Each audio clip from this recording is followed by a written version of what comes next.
ज्ञानाञ्जनशलाकया चक्षुरुन्मिलितं येन तस्मै श्रीगुरवे नमः। नमः ॐ विष्णुपादाय कृष्णपृष्ठाय भूतले श्रीमते भक्तिवेदान्तस्वामिनिति नामिने। नमस्ते सरस्वतीदेवे गौरवाणी प्रचारिणे निर्विशेषशून्यवादी पाश्चात्यदेशतारिणे।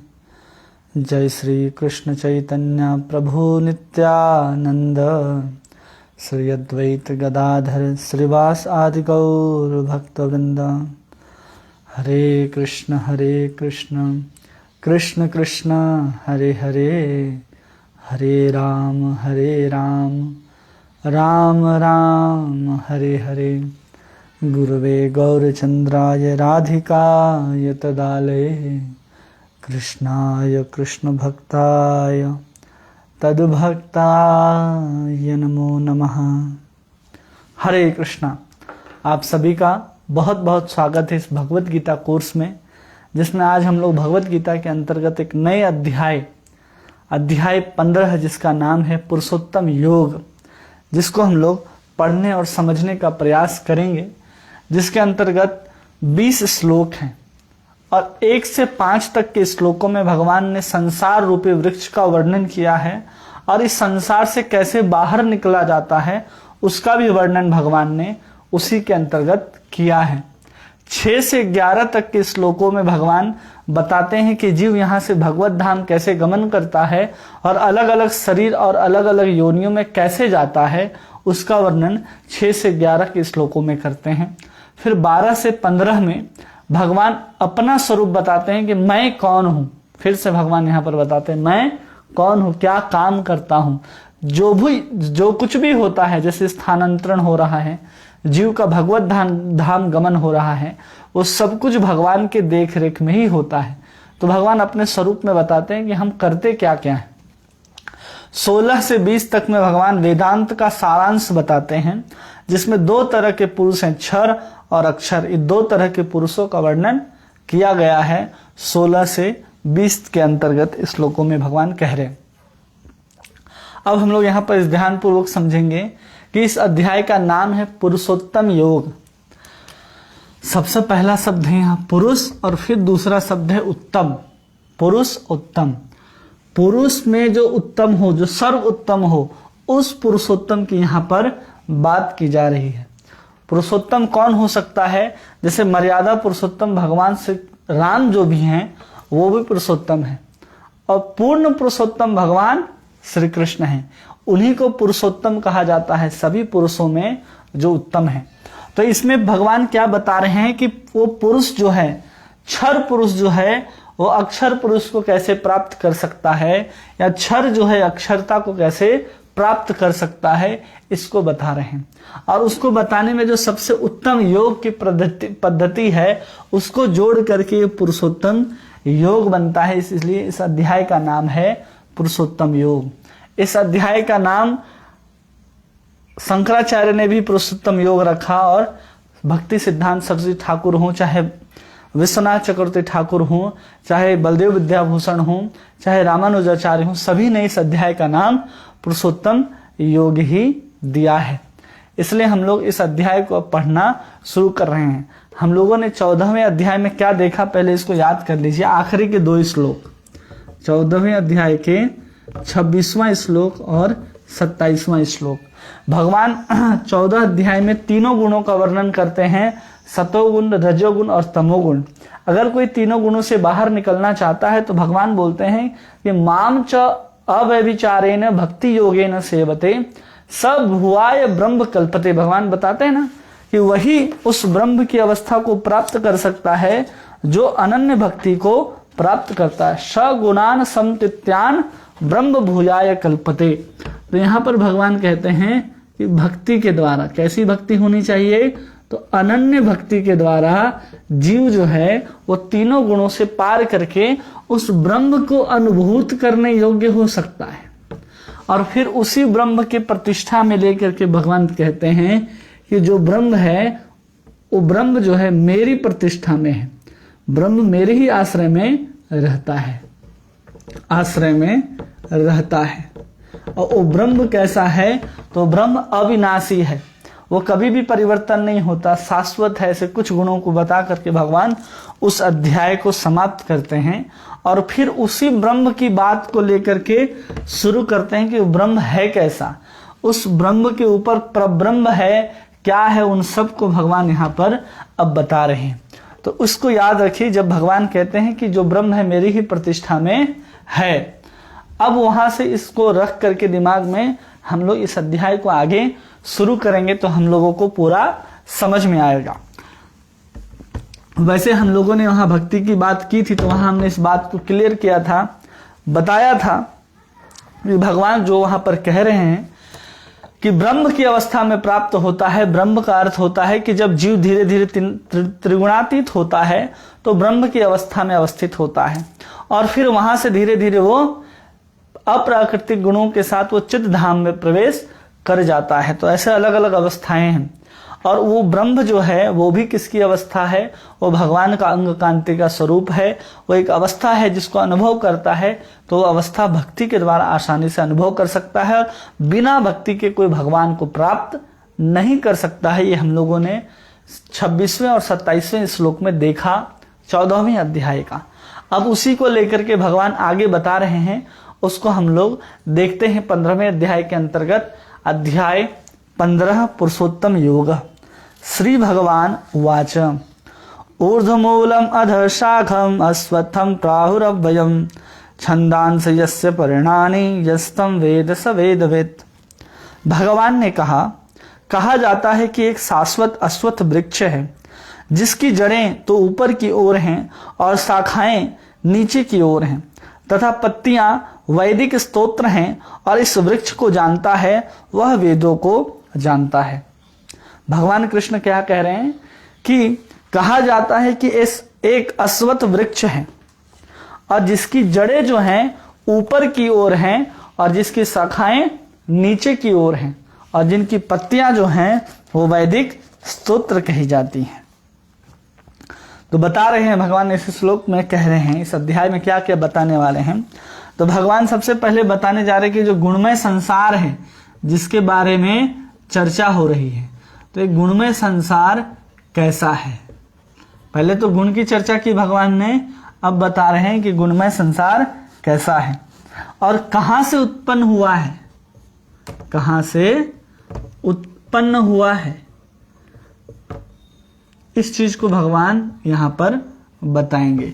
और फिर बताएंगे कि भक्ति द्वारा अतिक्रमण जो कर जाते हैं वो जीव कौन होते हैं, किसके द्वारा अतिक्रमण कर सकते हैं संसार को, भक्ति के द्वारा अतिक्रमण किया जा सकता है संसार को करने वाले जीव।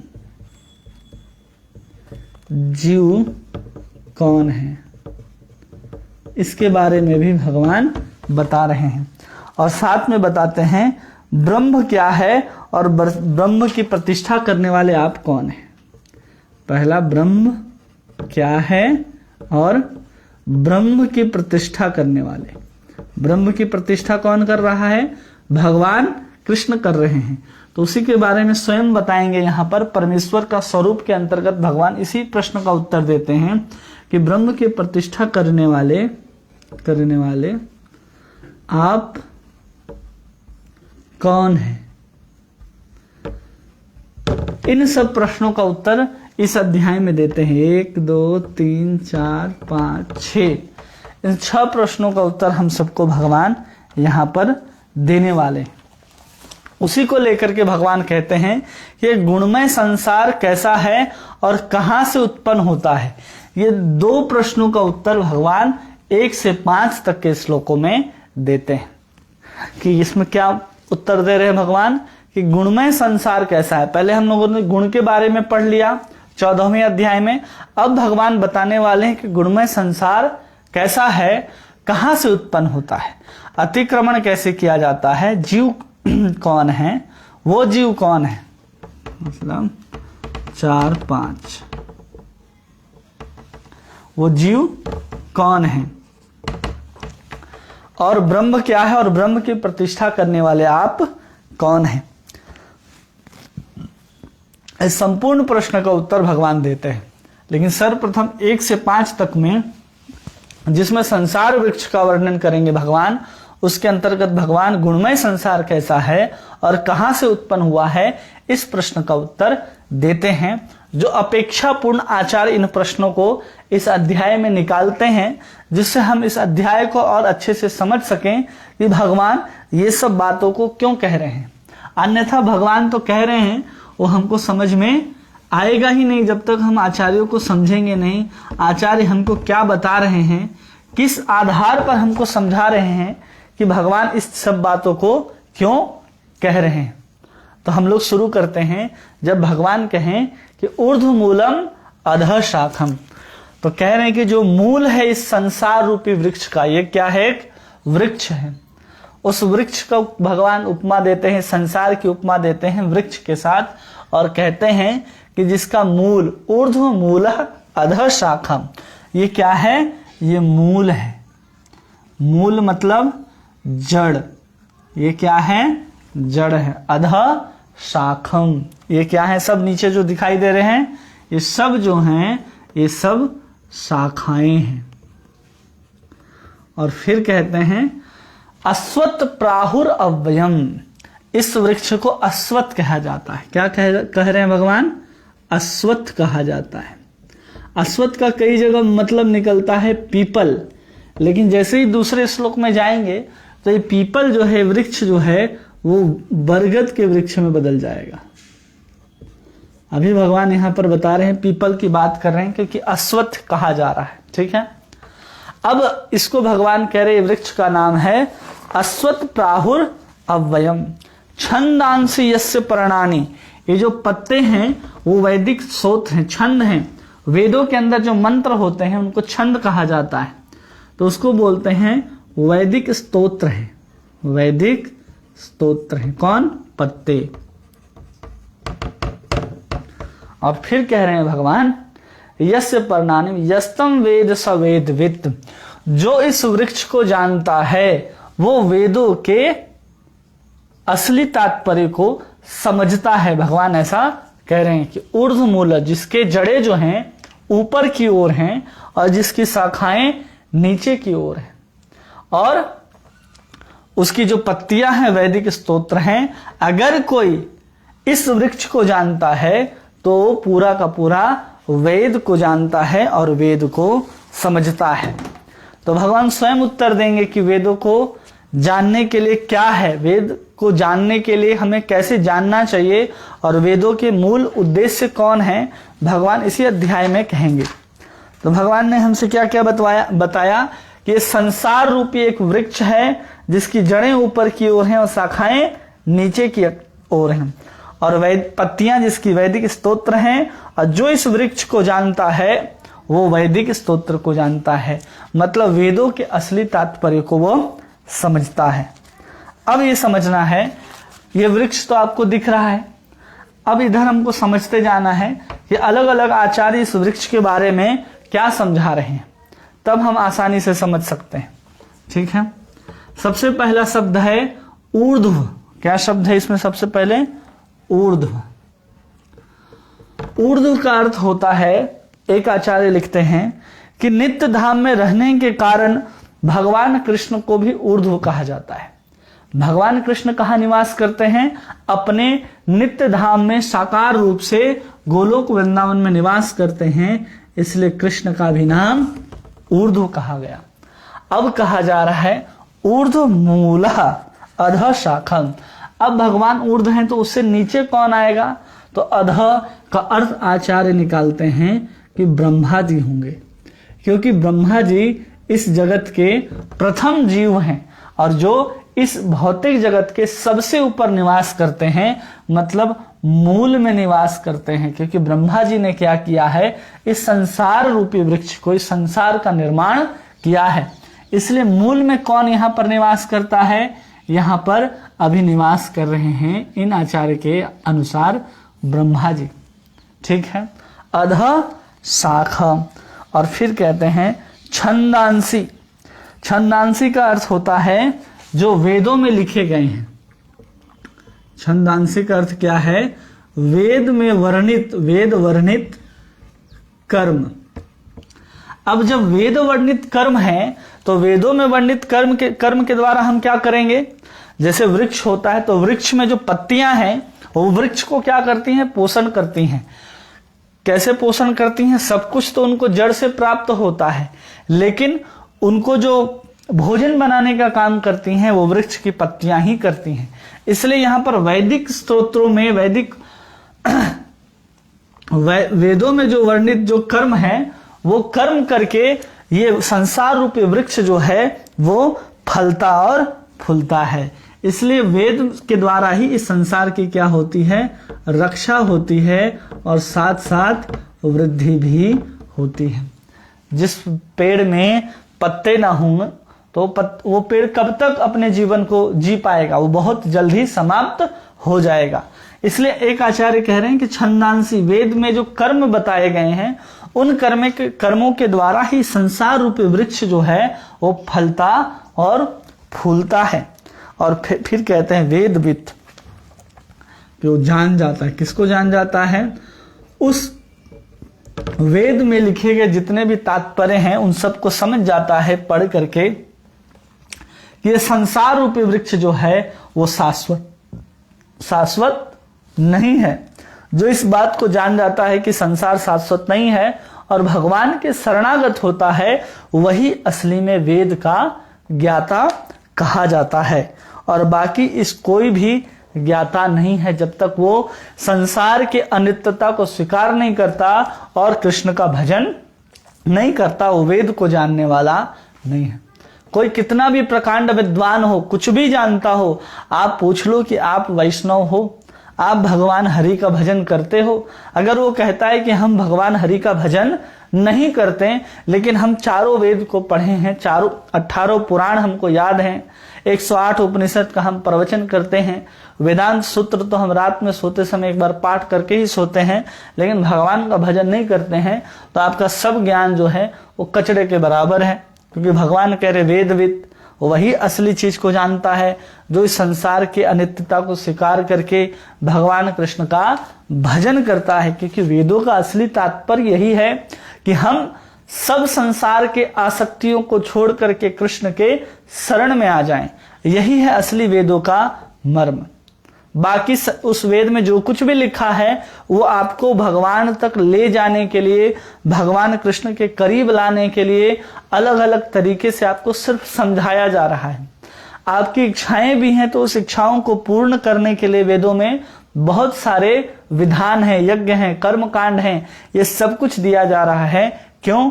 क्योंकि आप उसके माध्यम से कृष्ण तक आए। और जब व्यक्ति उसी वेद में लिखे गए उसी वर्णित कर्म आदि को करता है तो उसका संसार धीरे धीरे बढ़ता जाता है। वो भोग की वस्तु मांगता है, अलग अलग भोग की वस्तुएं उसको प्राप्त होती चली जाती हैं। किसके आधार पर? जो वेद में वर्णित कर्म है उसको करने के आधार पर उसको सब कुछ मिलते जाता है। अब देखिए, ये आचार्य के हम समझ गए। अब दूसरा इस तात्पर्य को समझिए, इसी वृक्ष का दूसरा तात्पर्य, दूसरा अर्थ। इस अश्वत्थ वृक्ष की तुलना संसार के साथ की जाती है। मतलब ये संसार को वृक्ष की उपमा दी गई। किसकी उपमा दी गई? वृक्ष की। एक पीपल और दूसरा बरगद। ठीक है, इस श्लोक में इसको अश्वत्थ कह रहे हैं भगवान, तो पीपल ही समझना है। लेकिन अगले श्लोक में भगवान बात करेंगे कि एक शाखा जो नीचे की ओर भी जाती है, अन्य जड़ की भांति। तो बरगद में ही देखेंगे कि अन्य शाखाएं जो हैं वहां से एक जड़ निकलता है, वो पुनः धरती में जाता है। तो अभी हम लोग इसको पीपल के नाम से ही बोल करके समझने का प्रयास करेंगे। तो कह रहे हैं कि भौतिक जगत की तुलना एक पीपल के वृक्ष से की गई है, जिसकी ब्रह्मलोक में इसकी जड़ें हैं। तो ये भी कह रहे हैं कि ब्रह्मलोक जो है, स्थान को क्या कह रहे हैं? ब्रह्मलोक। यहाँ कौन रहते हैं? ब्रह्मा जी रहते हैं, इसलिए इसको कहा जाता है ब्रह्मलोक, जिसकी मूल जड़ें जो हैं वो ब्रह्मलोक में हैं और वहां से ये प्रारंभ होता है। और ये पूरा का पूरा वृक्ष को मोहमय बताया गया। कैसा बताया गया है? मोहमय।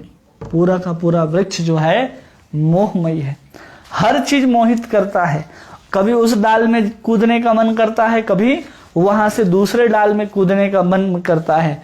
जैसे इस वृक्ष जो है, वृक्ष के अंदर कितने सारे जीव रहते हैं, कभी चींटी भी रहते हैं, कबूतर भी रहते हैं, तोते भी रहते हैं, बंदर भी रहते हैं, तमाम तरह के जीव इस पेड़ में रहते हैं, साधारण पेड़ में। लेकिन ये जो पेड़ है इसमें कौन रहते हैं? इसमें ब्रह्मा जी से लेकर के सामान्य जीवाणु कीटाणु तक इसी पेड़ में रहते हैं, क्योंकि ये पेड़ जो है संसार से अभिन्न दर्शाया गया है। उस संसार को, जो इस भौतिक प्रकृति जो हमको दिखाई दे रही है, उसी भौतिक प्रकृति को एक पेड़ की उपमा, एक वृक्ष की उपमा दे करके भगवान कृष्ण अर्जुन को सिखा रहे हैं कि समझ जाओ कि वृक्ष कैसा है और उससे दूर कैसे निकल सकते हो, इस वृक्ष से बाहर कैसे निकल सकते हो। तो बताते हैं कि इसकी जो मूल शाखा है, मूल जड़ जो है, वो ब्रह्मलोक में स्थित है। और जो इसकी शाखाएं हैं, ये अलग अलग शाखाएं आपको दिखाई दे रही हैं, ये शाखाओं को कहा जाता है अलग अलग लोक हैं। इसको कहा जा रहा है ये विभिन्न लोक हैं। मतलब कोई स्वर्ग है, कोई नीचे जाएंगे तो नरक है, अतल वितल सुतल तलातल है, और धीरे धीरे ऊपर की ओर जाएंगे इसमें तो क्या मिलेगा? ऊपर जाएंगे तो स्वर्ग लोक मिलेगा, जन लोक मिलेगा, महर लोक मिलेगा, तप लोक मिलेगा, फिर ब्रह्म लोक मिलेगा। तो ये सब जो शाखाएं दिख रही हैं, ये सब शाखाएं क्या हैं? ये अलग अलग लोक कही जाती हैं। और जो इसमें फल आते हैं वो 4 प्रकार के फल आते हैं। एक को कहा जाता है धर्म, दूसरा को कहा जाता है अर्थ, तीसरा को काम और चौथे को मोक्ष। ये 4 प्रकार के फल जो हैं इस भौतिक वृक्ष के ऊपर आते हैं। ये चारों हम जानते हैं, 4 हमारे पुरुषार्थ हैं जिसके द्वारा हम धर्म, अर्थ, काम और मोक्ष को प्राप्त करते हैं। तो इसी वृक्ष के ऊपर उगने वाले ये चारों फल हैं, क्योंकि इसी संसार में रह करके हमको धर्म, अर्थ और काम और मोक्ष की प्राप्ति करनी है। धर्म क्या होता है? जीव का जो अपना स्वभाव है उसके अनुसार कर्म करना धर्म कहलाता है। और उस धर्म के आधार पर भगवत गीता में कर्तव्य और धर्म एक ही समझना है। गीता के अनुसार कर्तव्य और धर्म एक ही है। जब आप मनुष्य हैं तो मनुष्य होने के कारण जो आपके वर्ण आश्रम के धर्म हैं, कर्तव्य हैं, अगर आप उसको पूरा करते हैं तो आप अपने धर्म को कर रहे हैं। उस धर्म को निभाते हुए जो भी आपके पास अर्थ आता है, जो भी धन आता है, उस धन के द्वारा आप अपने कामनाओं को पूर्ति करते हैं। अगर आप ऐसा करते हुए भी भगवान का भजन करते हैं तब जाकर के आपको मुक्ति प्राप्त होता है। तो ये चारों पुरुषार्थ के रूप हैं, चारों फल हैं इस भौतिक वृक्ष के, जो हमको प्राप्त होते हैं यहाँ पर पुरुषार्थ करने से। और फिर कह रहे हैं कि वैदिक स्तोत्र इसके पत्ते हैं। ठीक है, ये हो गया एक तात्पर्य। अब प्रभुपाद जी जो हमको तात्पर्य में लिख करके समझाते हैं उसको समझने का प्रयास करते हैं। प्रभुपाद जी लिखते हैं कि ये तो हम लोगों को समझ में आ गया कि ब्रह्मलोक है, वहां से पूरा का पूरा संसार निकला है, और वास्तव में वहीं से निकला है क्योंकि ब्रह्मा जी ने ही इस पूरे के पूरे संसार को बनाया है। इसी के अंतर्गत अगर ब्रह्मलोक ये है तो उसकी शाखाओं में ही तो अन्य जितने भी ऊपर के ग्रह होंगे, लोक होंगे, जैसे तप लोक, जन लोक, महर लोक, स्वर्ग लोक, ये सब कहाँ आएंगे? इसमें आएंगे। और फिर जो शाखाएं हैं उस शाखाओं में ही और बाकी लोग नजर आते हैं। और वैदिक स्तोत्र हैं जो पत्ते हैं, और भी बहुत सारी चीज हैं जो अभी आचार्य हमको समझाने वाले हैं। इसलिए ध्यान पूर्वक समझिए। अगर हम इस वृक्ष को समझते हैं तो कहा जा रहा है कि हम वेदों के सार को समझते हैं। केवल इस वृक्ष को समझ जाने से व्यक्ति इस संसार से निकलने का प्रयास करता है, और इस संसार जो बंधन है वो धीरे धीरे खुलने लगता है। आचार्य ऐसा समझा रहे हैं, इसलिए हमको इसको ध्यान पूर्वक समझना है। और दूसरी बात हमारे प्रभुपाद जी कहते हैं कि जो वृक्ष है, ये संसार रूपी वृक्ष है, वो किसके ऊपर आधारित है? तो उदाहरण देकर के समझाते हैं कि संसार में ऐसा कोई भी वृक्ष देखने से दिखाई नहीं देता जिसकी जड़ें ऊपर की ओर हों और जिसकी शाखाएं नीचे की ओर। सब जितना भी वृक्ष है सबकी शाखाएं ऊपर हैं और जड़ नीचे जमीन के अंदर या जमीन में होते हैं। तो उदाहरण देते हैं कि जैसे एक जलाशय के करीब जाएंगे, किसके करीब जाएंगे? एक जलाशय के करीब। अगर कोई बड़ा सा ऐसे तालाब है, यहाँ पर अगर पानी भरा है और उसके नजदीक अगर एक पेड़ होगा, वहां जो पेड़ होगा उसका प्रतिबिंब यहां कैसे दिखाई देगा? ठीक उल्टा। तो वैसे ही उदाहरण देते हैं, ये संसार जो है वो जल में पड़ रहे प्रतिबिंब के समान है। अब इस जल की उपमा किसके साथ देते हैं? तो प्रभुपाद जी कहते हैं जो हमारी इच्छा है वही इच्छा जल के समान है और उसी इच्छा के ऊपर वास्तविक वृक्ष का, वास्तविक संसार का प्रतिबिंब पड़ता है और उसी के कारण ये पूरा का पूरा संसार जो है हमारे लिए निर्मित हो जाता है। इसलिए अब प्रभुपाद जी क्या कह रहे हैं कि ये जो संसार रूपी वृक्ष है वो कहाँ स्थित है? तो भगवान प्रभुपाद समझा रहे हैं कि हमारी इच्छा पर स्थित है। हमारी इच्छा के ऊपर क्या हो रहा है? वो प्रतिबिंबित हो रहा है। कहाँ? हमारी इच्छा के ऊपर। जब हम संसार को अपनाते हैं कृष्ण को छोड़ करके, जब हमारे पास इस चीज की स्वतंत्रता रही होगी, जब हम कृष्ण को स्वीकार कर सकते थे, उस समय हम लोगों ने अपनी स्वतंत्रता का अगर दुरुपयोग किया तो उस समय जो हमारे अंदर इच्छा बनी कि हम स्वयं भोक्ता हैं, हम खुद अपना भोग करेंगे अपने संसार का। तो जैसे ही हमारे अंदर उस तरह की इच्छा आई कि हम कृष्ण से स्वतंत्र भोग करेंगे, उसी इच्छा के ऊपर इस पूरे के पूरे संसार का निर्माण कर दिया गया। किसके ऊपर निर्माण कर दिया गया? एक इच्छा के ऊपर। ये इच्छा है और इच्छा के ऊपर पूरा का पूरा एक संसार को बना करके भगवान ने दे दिया है। और वो जो वृक्ष जो संसार जो हमको दिखाई दे रहा है अपनी इच्छाओं के ऊपर, वो कहते हैं वास्तविक वृक्ष का प्रतिबिंब है। मतलब कि ये जो प्रतिबिंब अगर कहीं दिखाई देता है हमें, तो ये समझना चाहिए कि वास्तविक में भी कहीं है। जैसे अपना आप प्रतिबिंब को किसी शीशे के अंदर देखते हैं, तो अगर आप वास्तविक में शीशे के सामने खड़े हैं तो ही आप शीशे में दिखाई दे रहे हैं, आप हैं इसलिए। अगर आप नहीं हैं फिर भी आप दिखाई दे रहे हैं तो आप भूत हैं। यहाँ भूत की बात नहीं हो रही, यहाँ पर वास्तविकता की बात हो रही है कि जब वास्तविक संसार है तब जाकर के हमें प्रतिबिंबित संसार दिखाई दे रहा है।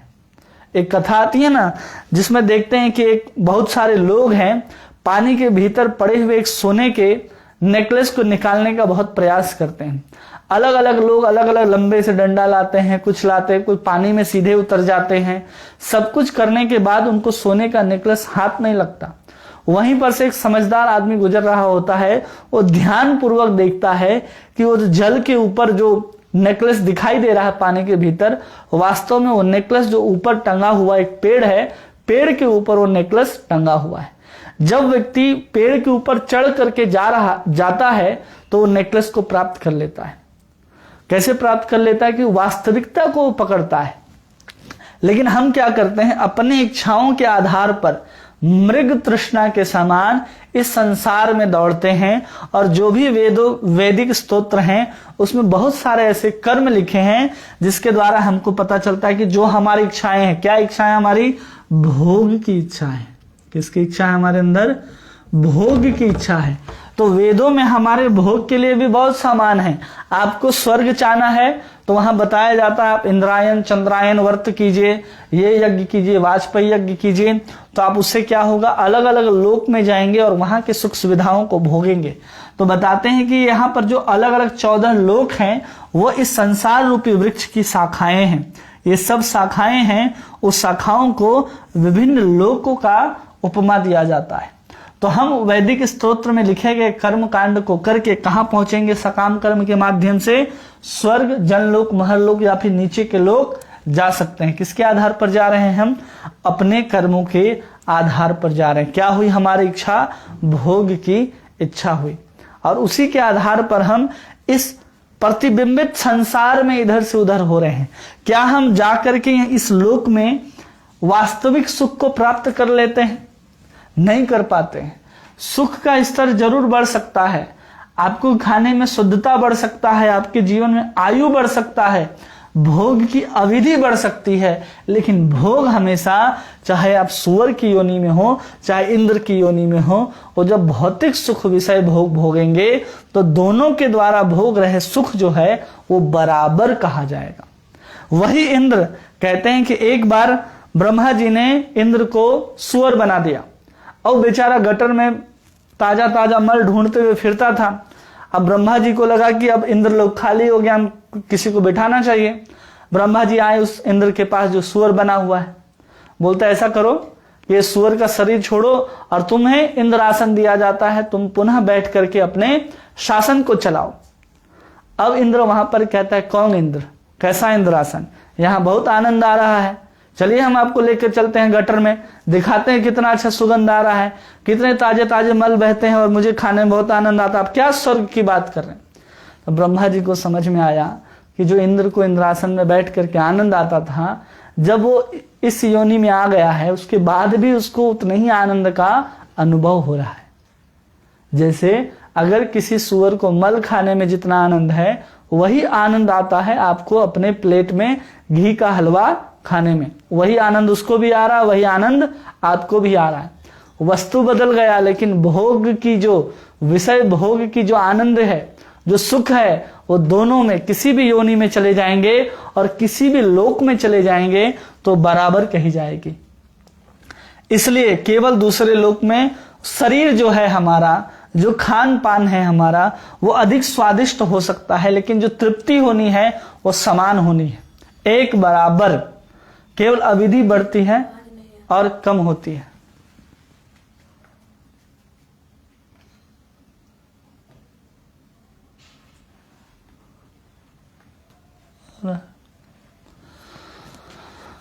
तो एक बराबर होता है, बैठो वहां, एक बराबर होती है। इसलिए व्यक्ति अगर इच्छा को लेकर के भोग करना चाहता है तो उस भोग के अनुसार वो कर्म करता है। उस कर्म को कहते हैं आचार्य सकाम कर्म करता है। वो क्या करता है? सकाम कर्म करता है। और इसी सकाम कर्म से ये पूरा का पूरा वृक्ष जो है और बढ़ता जाता है, अपने वृक्ष को बढ़ाता जाता है। किस आधार पर बढ़ाता है? सकाम कर्म। अपने भोग की इच्छा के ऊपर ये पूरा का पूरा संसार टिका है। हमारे मन के अंदर से इच्छा चली जाए तो सामने रहने वाला व्यक्ति हो या वस्तु हो, वो हमारे सामने रहते हुए भी उसके ऊपर हम आकर्षित नहीं होते। क्यों? हमारे अंदर से इच्छा चली गई है। जब व्यक्ति के अंदर से इच्छा चली जाती है तो सामने 56 भोग भी क्यों न रखे हों, उसके प्रति आसक्त नहीं होता, उसके प्रति वो आसक्त नहीं दिखाता है कि हाँ हमको अभी तुरंत चम्मच मिल जाए और उसके ऊपर दौड़ पड़े। और यही यहां पर समझा रहे कि इस वैदिक वृक्ष जो है वो हमेशा बढ़ता ही रहता है। और वेद का उद्देश्य है कि कृष्ण को स्वयं जाने, और इस वृक्ष को स्वयं भगवान ने ही प्रकट किया है। क्यों? हमारी इच्छाओं को पूर्ण करने के लिए। हमारी इच्छाओं के ऊपर ही संसार रूपी वृक्ष के प्रतिबिंब को भगवान ने रखा है। और एक वृक्ष समझिए, तो ऐसे संसार रूपी वृक्ष समझ गए इस श्लोक में। अगले श्लोक में और फिर इसका चर्चा है। अब संसार रूपी वृक्ष समझ गए। अब इसी वृक्ष की तुलना हम अपने शरीर के साथ करते हैं। किसके साथ करते हैं? अपने शरीर के साथ। ये संसार तो हमको दिख रहा है जिसमें 14 लोक हैं, ये सब कुछ दिख रहा है संसार में, इस वृक्ष में दिख रहा है। अब यहां पर विवेक चूड़ामणि के अंदर शंकराचार्य क्या कहते हैं कि ये संसार में क्या है, तो वो बताते हैं इस संसार का जो बीज है, जो मूल है, वो क्या है, तो उसको कहते हैं अज्ञान। किसका? इस शरीर रूपी वृक्ष का अज्ञान जो है वो मूल है, मतलब बीज है। किसका? इस शरीर का। और फिर कहते हैं अंकुर, बीज के बाद क्या आता है? अंकुर आता है। तो हमारा जो देहात्म बुद्धि है, कौन सा बुद्धि? देहात्म बुद्धि। वही देहात्म बुद्धि को यहां पर हमारे इस शरीर रूपी वृक्ष का अंकुर कहा जाता है। क्या है वो? अंकुर। और यही धीरे धीरे बड़ा होगा तो फिर क्या हो जाएगा? शरीर मिलेगा। देहात्म बुद्धि है और ये जो हमारा पूरा का पूरा जो शरीर है, ये शरीर को तना कहा जाता है। क्या कहते हैं शंकराचार्य जी? ये शरीर क्या है? तना है। और फिर कह रहे हैं जो हमारा राग है, मतलब आसक्ति जो है इस शरीर के प्रति, उसको कहा जा रहा है पत्ते। ये सब क्या हैं? पत्ते हैं, वो राग। और जो हमारी शाखाएं हैं, जैसे वृक्ष की शाखा होती हैं, तो हमारे अंदर घूम रहे 5 प्रकार के प्राण को शंकराचार्य विवेक चूड़ामणि के अंदर शाखा बताते हैं। और फिर जो हमारी इंद्रियां हैं, हाथ, पैर, नाक, कान आदि, उन सबको बताते हैं, इंद्रियों को उपशाखा बताते हैं। इंद्रियां क्या हैं? उपशाखा, उपशाखा कही जाती हैं।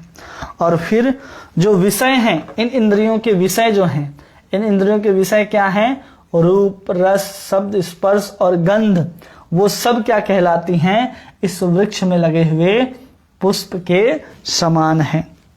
और इन सबको भोगने के बाद जो पुष्प के बाद फल भी तो प्राप्त होगा, तो उस फल के रूप में बताते हैं कि दुख ही इस शरीर रूपी वृक्ष का जो दुख है वही फल है जिसको हम प्राप्त करते हैं। और जो जीव है, जीव मतलब आत्मा, वो क्या है? इसका भोक्ता है। ऐसा शंकराचार्य जी बताते हैं। तो एक तुलना तो भगवान ने इस शरीर का संसार के साथ करी, और शंकराचार्य जी क्या करते हैं? इस शरीर की तुलना ही इस वृक्ष के साथ करते हैं। क्यों करते हैं? क्योंकि दोनों में बहुत सारी समानताएं हैं। यहां पर एक हम लोगों ने समझा कि अज्ञान बीज है इस शरीर का, और यहां पर बीज जो है ब्रह्मलोक है, और दूसरा बीज जो है जहां से शुरुआत हो रही है, जहां ये वृक्ष है, वो हमारी इच्छा के ऊपर इसका प्रतिबिंब बन रहा है। तो अब हमको समझना है कि इच्छा के ऊपर हमारा प्रतिबिंब बन रहा है, तो हमारी जो भोग की इच्छा है, क्यों इच्छा है? अज्ञानता के कारण ही हमारे अंदर भोग की इच्छा आई। इसलिए पूरा का पूरा संसार जो है कहां बन गया? हमारी इच्छा के ऊपर आकर के स्थित हो गया। तो हमें देहात्म बुद्धि प्राप्त हुई कि हम इस शरीर में प्रवेश करेंगे। कैसे? तो 13वें अध्याय में हम लोग इस शरीर में प्रवेश कर गए। प्रकृति और पुरुष का मिलन होता है, उसके बाद उसको शरीर प्राप्त होता है, और फिर वो धीरे धीरे संसार में आसक्त हो जाता है विषयों के प्रति। कैसे आसक्त होता है? तो हमने बताया कि महत तत्व से उसको शरीर प्राप्त होते हैं। 5 तत्व से शरीर बनता है, और उस शरीर के बाद उसका राग होता। राग मतलब आसक्ति। तो आसक्ति को इस शरीर में पत्ते के समान दर्शाया गया। और फिर कहते हैं प्राण जो है वो शाखा के समान है। व्यक्ति का प्राण जो है वो व्यक्ति के वृक्ष के शाखा के समान है। और उसी प्रकार यहाँ पर जो शाखा है वो अलग अलग लोक हैं।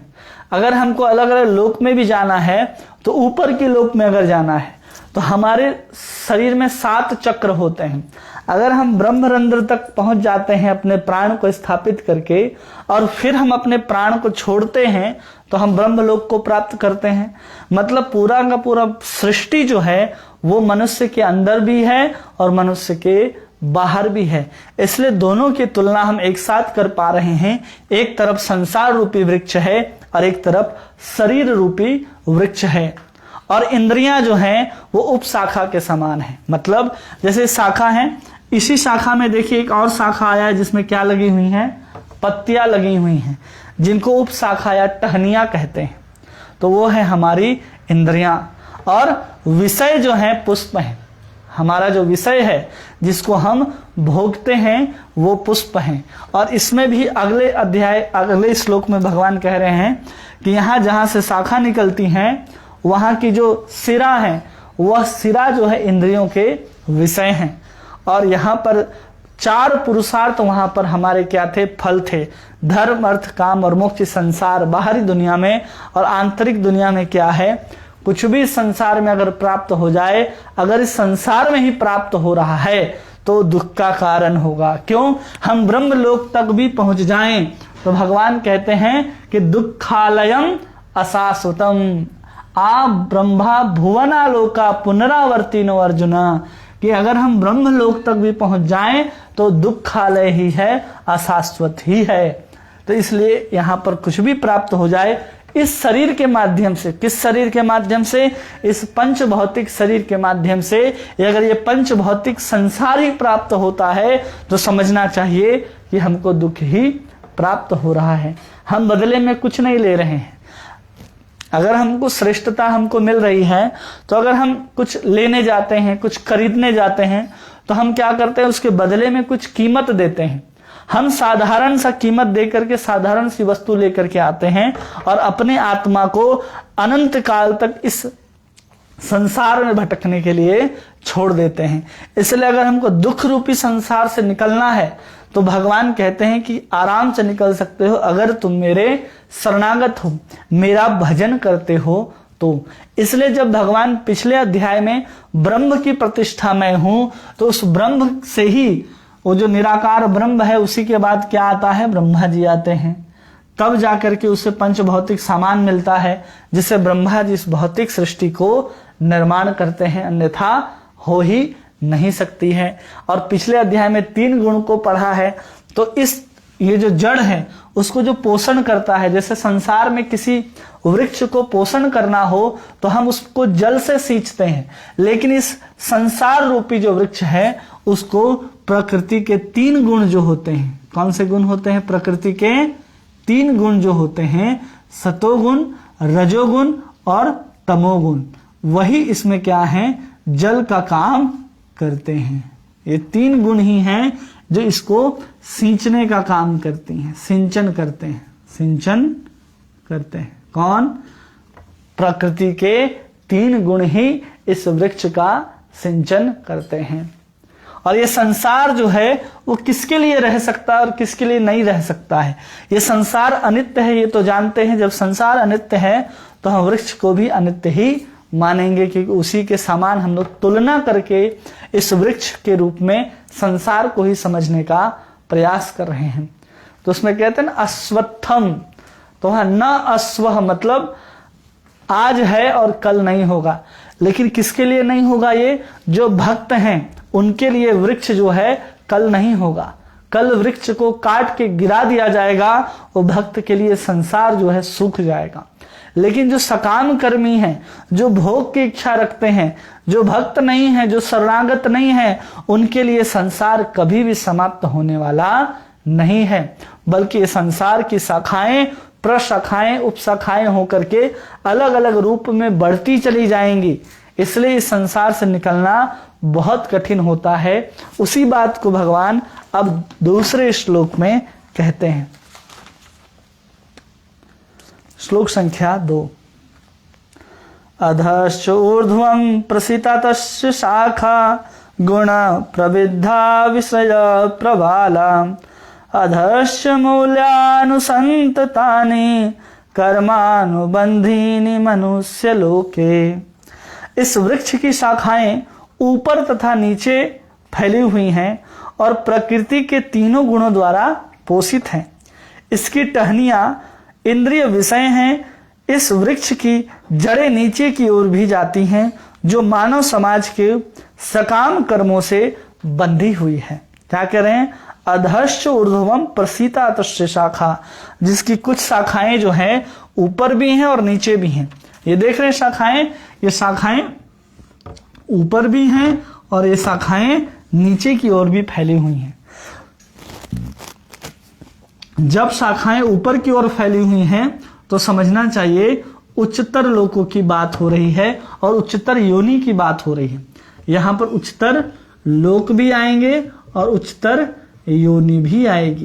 और जब नीचे की बात हो रही है निम्न की, तो निम्न शाखाएं मतलब नीचे की ओर जब शाखाएं जाती हैं वृक्ष की, तो समझना चाहिए वहां नीचे के लोक आएंगे और नीचे की योनि आएगी। मतलब नीचे अतल वितल सुतल तलातल महातल रसातल पताल और नीचे नर्क, ये सब नीचे की योनियां हैं। और मनुष्य से नीचे सब योनियां, चाहे वो वृक्ष हो, जानवर हो, गधा हो, घोड़ा हो, सुअर हो, कीट हो, पतंगा हो, पक्षी हो, जल में रहने वाले कुछ भी जीव हो, वो सब किस में आएंगे? निम्न में आएंगे, निम्न योनि में, और नीचे के लोक में आएंगे। तो वही कहा जा रहा है कि इसकी जो शाखाएं हैं इस वृक्ष की, ऊपर की ओर भी फैली हैं और नीचे की ओर भी फैली हैं। मतलब ये संसार के चारों तरफ ये फैली हुई है। और कैसे फैली हुई है? तो ये ब्रह्मा जी से लेकर के सामान्य चिट्टी तक ये संसार के वृक्ष रूपी शाखाएं जो हैं वहां तक फैली हैं। एक भी व्यक्ति को ऐसा नहीं है कि संसार रूपी जो वृक्ष है वो स्पर्श नहीं करता, क्योंकि इसी संसार में रह रहा है और उसी संसार को हम इस वृक्ष के रूप में समझने का प्रयास कर रहे हैं। तो कह रहे हैं कि अधश्च ऊर्ध्वम प्रसीतातश्च शाखा। अब ऊपर की ओर भी हैं और नीचे की ओर भी हैं। अब ऊंचे के लोग मतलब देव हो गए, गंधर्व हो गए, तपस्वी हो गए, ऋषि हो गए, आगे ऊपर चल करके स्वयं ब्रह्मा जी हो गए। ये ऊपर के लोग हो गए, ऊपर के योनि हो गए। और नीचे के आएंगे तो मनुष्य, घोड़े, गाय, कुत्ते, बिल्ली, ये सब नीचे की योनियां हो गई। और इसको पोषण कैसे किया जाता है? तो हमने बताया कि प्रकृति के 3 गुणों के द्वारा इस भौतिक वृक्ष का, इस संसार का पोषण होता है और उसमें पोषण किया जाता है। और फिर के अधश्य मूल्यानुसंततानि, और कुछ जो हैं इसमें जड़ें जो हैं वो निकलती हैं ऊपर से और नीचे की ओर जाती हैं। अब देखिए कि ये पीपल का पेड़ था अब तक, ठीक है, पहले श्लोक में। अब यहां भगवान कह रहे हैं अधश्य मूल्यानुसंततानि। अब कुछ मूल जो हैं वो उसमें क्या होती हैं? नीचे की ओर जाती हैं। वृक्ष की जड़ें जो हैं नीचे की ओर भी जाती हैं। कहां जाती हैं? ये ऊपर है और ये नीचे है। तो बरगद के वृक्ष में देखे हैं कि वृक्ष में बहुत सारे जड़ें निकलती हैं, जिसको बचपन में हम लोग पकड़ के झूला करते थे। तो ये वही जड़ें हैं। ये क्या हैं? नीचे की ओर जाने वाली जड़ें। ये मूल जो हैं वो नीचे की ओर जा रही हैं, बरगद के वृक्ष के समान। अब यहां पर बरगद हो गया। अब वो जो जा रही हैं बरगद, उसके बारे में भी आगे प्रभुपाद जी हम लोगों को समझाते हैं कि हैं क्या। तो कहते हैं कि ये जड़ें जो हैं वो किसके समान हैं? राग और द्वेष के समान है। किसके समान है? ये राग है और ये द्वेष है।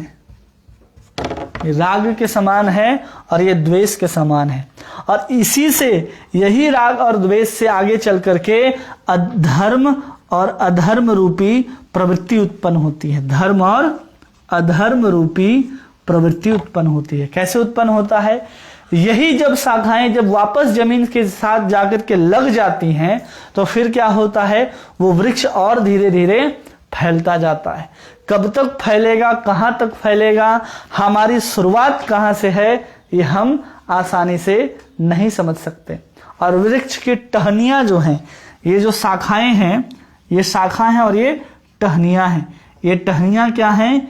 इंद्रिय विषय कह रहे हैं। ये क्या है? इंद्रिय का विषय है। इंद्रिय विषय मतलब रूप, रस, स्पर्श, शब्द और गंध जो है वो टहनियां कही जाती हैं। और फिर कह रहे हैं, और शाखाओं के जो सिरे हैं वो सिरे इंद्रियां हैं।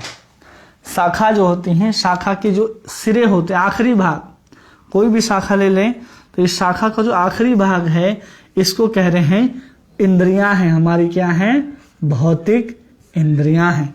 ये विषय हैं और वो इंद्रियां हैं।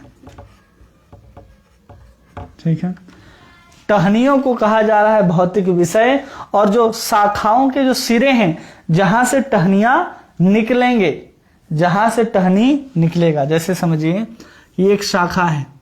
अब शाखा का छोर जो है उसको कहा जा रहा है इंद्रियां।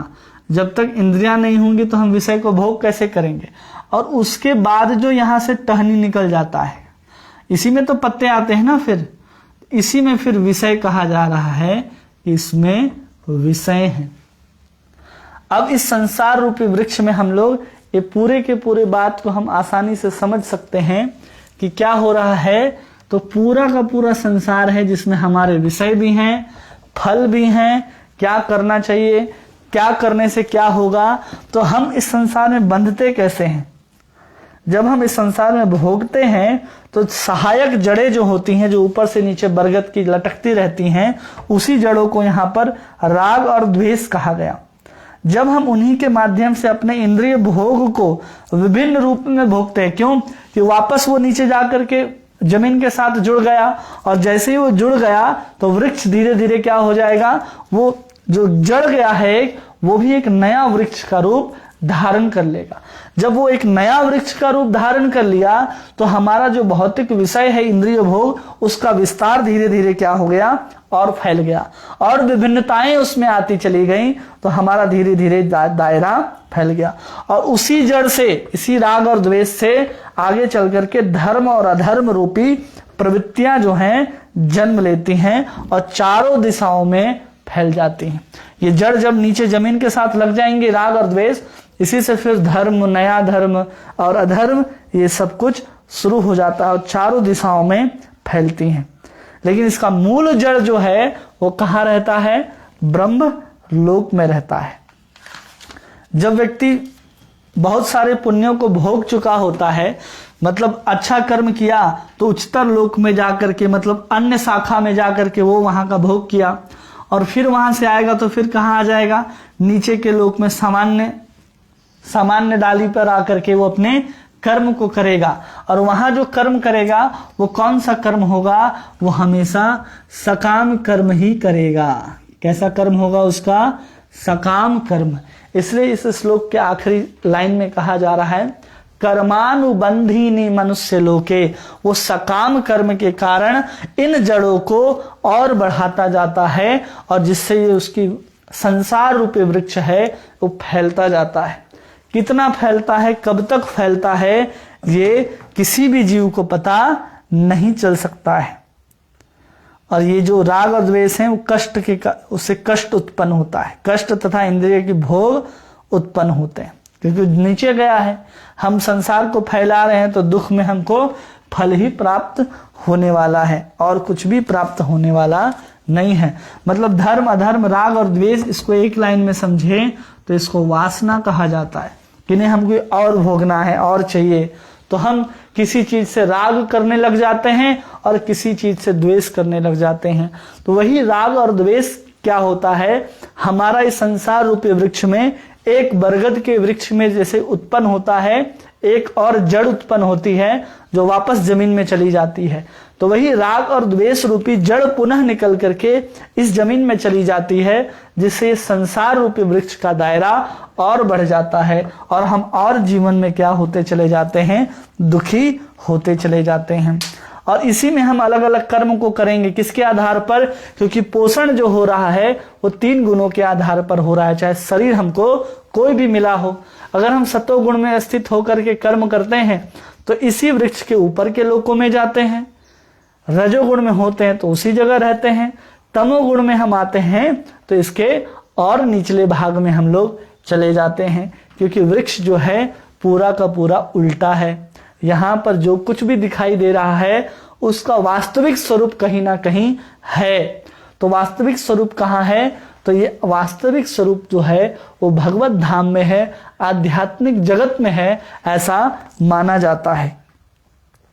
कहाँ है, वास्तविक जगत में इसका वास्तविक प्रतिबिंब है, इसलिए पूरा का पूरा संसार दिखाई दे रहा है। जैसे हमको यहाँ पर अपने माता पिता, भाई बहन, बंधु, अलग अलग खाने की वस्तुएं, अलग अलग वृक्षों में वैरायटी, फल आदि दिखाई दे रहे हैं, समुद्र, नदियां, पहाड़, जंगल, आसमान, सूरज, चांद, सितारे, ये सब कुछ दिखाई दे रहे हैं। ये सब कुछ क्या है, प्राकृतिक है, मतलब केवल प्रतिबिंबित है। कहीं ना कहीं ये वस्तु है। जब वो वस्तु कहीं है तो वो आध्यात्मिक जगत में है, वहां पर भी बहुत सारे विभिन्नताएं हैं। यहाँ हम किसी चीज को प्राप्त करने का प्रयास करते हैं तो समझना चाहिए कि हम केवल एक प्रतिबिंब के ऊपर प्रयास कर रहे हैं, और उस प्रतिबिंब के ऊपर जब हम प्रयास कर रहे हैं तो हम केवल और केवल फल के रूप में दुख को ही भोगेंगे, क्योंकि संसार रूपी वृक्ष में दुख के अलावा कुछ है नहीं, और फल के रूप में हम क्या मिलेगा, यही दुख मिलेगा। धर्म अर्थ काम और मोक्ष भी है, और मोक्ष प्राप्त करने का मतलब हो गया कि हम जन्म मृत्यु जरा व्याधि के चक्कर से बाहर निकल गए। लेकिन असली फल क्या है? जो वैदिक स्तोत्र को समझता है कि हमें क्या करना है, कृष्ण का भजन। जो संसार रूपी जो ये पूरा का पूरा संसार है ना, उसमें जो वेद हैं, जो शास्त्र हैं, पुराण हैं, वही पत्तियां हैं जिसके कारण ये संसार फल फूल रहा है। आज के संसार में बहुत सारा भोग, बहुत तरह तरह के भोग क्यों नहीं है? अरे भाई कहां से आएंगे? हमने रामायण में पढ़ा है कि क्या है, रावण के पास एक पुष्पक विमान था। वो पुष्पक विमान केवल बोलने से चलता था। आज आपको हवाई जहाज में उड़ना है तो आपको गैसोलीन चाहिए, एयरपोर्ट चाहिए, उसके लिए तमाम तरह की सुविधाएं चाहिए, इतना ही व्यक्ति को बैठा सकते हैं। मतलब जब तक वैदिक स्तोत्र का हम पालन करते थे, उन मंत्रों को हम उच्चारण करते थे, इस संसार में भी हम बहुत अच्छे से ये संसार फलता फूलता था और सब कुछ प्राप्त होता था। हमने वेद को छोड़ दिया, अब हमारे पास क्या बचा?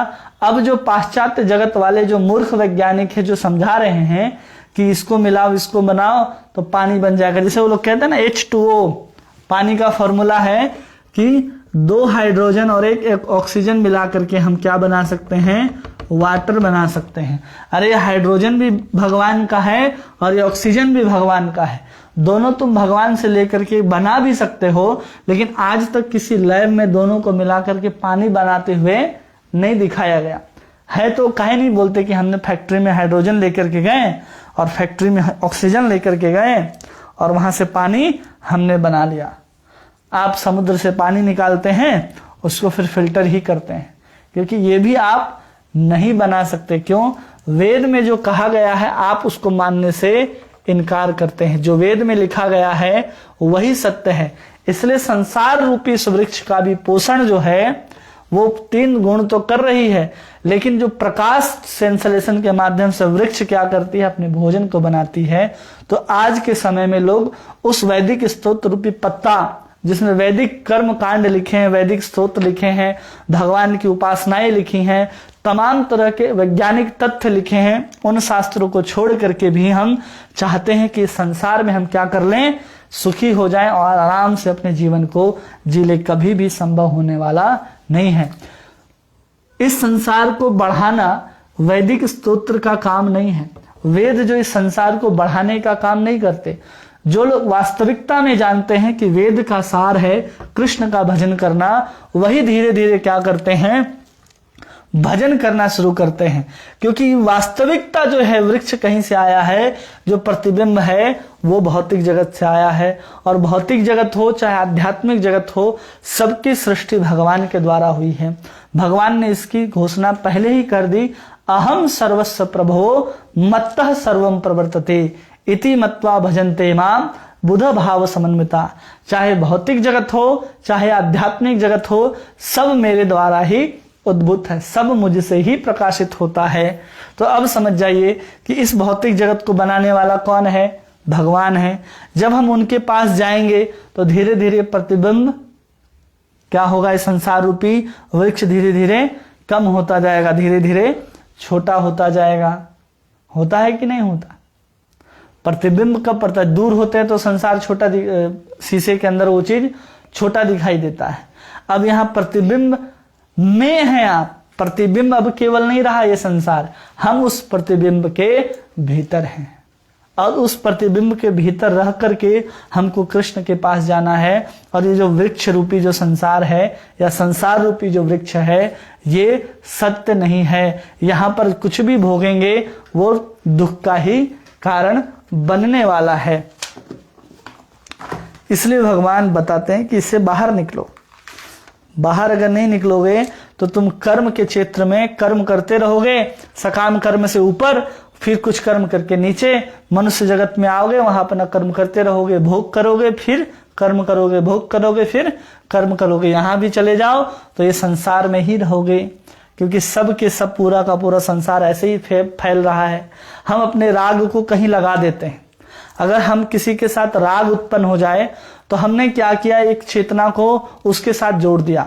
मतलब हमारे भीतर से संसार रूपी जो वृक्ष है उससे क्या निकला, एक जड़ निकला। अब वहां से एक और वृक्ष निकलेगा। हम इस शरीर को छोड़ेंगे तो उस राग में जाकर के आसक्त हो जाएंगे। मतलब जैसे राजा जड़ भरत जो थे, राजा भरत जब हिरण्य के साथ उनका आसक्ति हो गया, मोह हो गया, राग हो गया, मतलब उनका जो संसार का जो वृक्ष था उससे एक और जड़ निकला जो नीचे की ओर जाता है, और वो हिरण के साथ मोह के रूप में क्या हो गया, जुड़ गया, और उससे एक नया वृक्ष निकला। तो उस जीव आत्मा को, उस भोक्ता को भी इस शरीर के अगले शरीर में, संसार में नीचे की योनि में जाना पड़ा, नीचे की शाखा में जाना पड़ा, तब जाके उनको हिरण का एक शरीर बना।